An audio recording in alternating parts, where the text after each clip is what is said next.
Assisted dying campaigner Matt Ryan has renewed hope there could be a change to the law surrounding this issue. It comes after he met with Prime Minister Rishi Sunak this week and shared how his father's dying wish was to be able to end his own life on his own terms after he and Matt's sister Katie both endured slow and agonising deaths from blood cancer.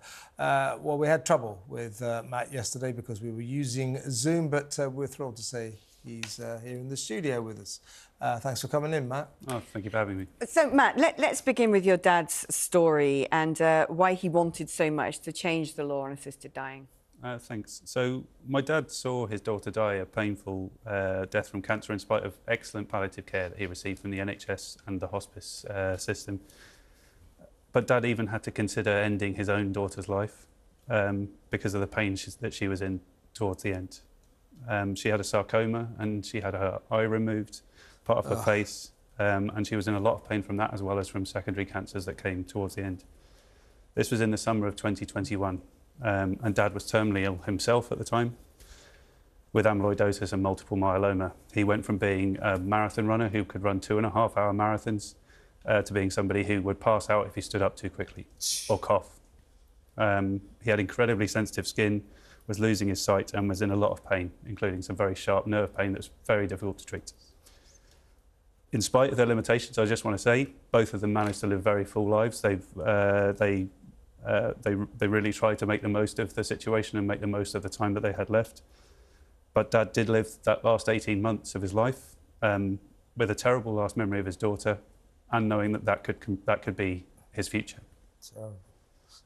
He knew the law wouldn't change for him, but he wanted to fight to make sure it could change for others. So you went to see the Prime Minister about this. Now, Rishi Sunak, I'm sure his heart's in the right place on all of this, but I think his message on this is rather unsatisfactory.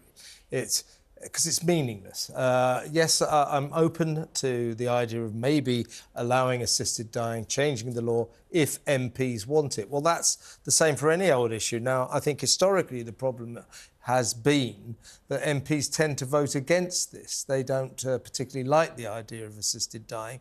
And if I can just stick my 2 penneth worth in it, the way I see it is it's my body. I should be able to make this decision myself. It's not up to politicians to tell me whether or not I can end my life. The argument against this is, some people might try and get their relatives to commit to take their own lives in order to get their money and things like that. Well, that's going to happen really, really rarely. That's like saying, let's get rid of roads and cars because people have accidents and die. Do you see what I mean? I guess my question to you, Matt, is were you satisfied with the Prime Minister's response to your questions? I think the commitment from the Prime Minister is important because I think it's helped to move the debate forward. It's helped to create a headline that there will be that they will make time for it. But I absolutely agree with you. This is an urgent situation, and a private member's bill just doesn't make it through in time. It never gets time in Parliament, and it needs the government to support it. Well, let's talking about the Parliament. Let's now bring in Conservative MP and spokesperson for Dignity in Dying, Kit Malthouse. Kit, this is a really profound issue. I remember once when we were discussing this, when Esther Ranson had come out and said to the press that this is something that she was considering, going to Dignitas, and we ended up doing a whole programme on it. Such was the huge swell of public feeling, the amount of people who wanted to talk about this. Given that seems to be the case when it comes to the public, is there a prospect that Parliament might debate this?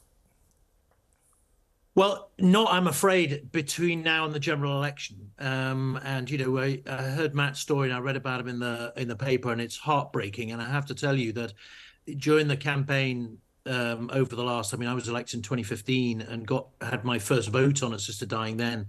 Sadly, we lost. I've met too many people like Matt and his family who've been through this horror. And of course, the thing to realise is that the House of Commons not making a decision, i.e. maintaining the status quo, is also a choice, right? They are choosing to put far too many people through the horror and degradation that Matt went through with his family. And we see that again and again.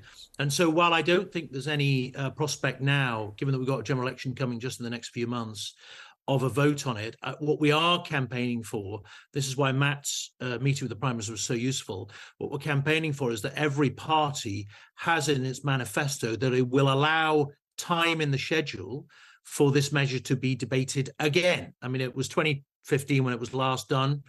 2025, hopefully 2026 will get another go, because opinion is shifting in the House of Commons, as it has done with the British people. They've always been very supportive, but we're now getting up towards 80% support amongst the British people, and that has to be reflected in what MPs say and do in the House of Commons. Kit and Matt, I'm with you all the way. This is about body autonomy, making decisions about your own body. And the objections, they come from religious groups. They come from people who say, well, some people may abuse this. You know, they may try and persuade their relatives to take their own lives so they can get their inheritance and all that sort of thing. But I would suggest that those kind of instances will be, you know, kind of very, very rare. And as such, surely Parliament's got to get with the programme and reflect what 80% of the people think, particularly people like Matt. But it seems to me obvious. You let grown adults make their own decisions about this sort of thing. Well, I completely agree with you. And you know, the objections are about safeguards. And the law that we want to see is one where if you are in extremis, if you have a terminal disease, if two doctors say that you've got 6 months left, and a judge certifies that you have a settled will, then you should be able to seek assistance in taking your own life. Now, you know, those are safeguards which we see in other jurisdictions. Don't forget, large parts of the world have this already. But if you look at Oregon, who've had it for the longest time, the state in the United States, they just don't register any level of abuse. I mean, this idea that the whole country is teeming with people just waiting for the chance to bump off granny seems to me a very kind of cynical way to look at the world, rather than say we have thousands of people every year who sadly, like Matt's father and sister, are facing a horrible, excruciating death. Rather than saying, well, we need to do something for them and have safeguards for the others, people are saying we should just consign people to that misery. But of course, it's even worse than that, because we actually do have assisted dying if you've got money. So if you can afford to, like Esther Ranson highlighted in her heartbreaking revelations, if you've got money, you can go to Switzerland and have assisted dying. And we have, you know, one every 7 or 8 days, a UK citizen goes to Switzerland to avail themselves of that service. Now, that's just not right. To have business class assisted dying is almost worse than not having it at all. Yeah.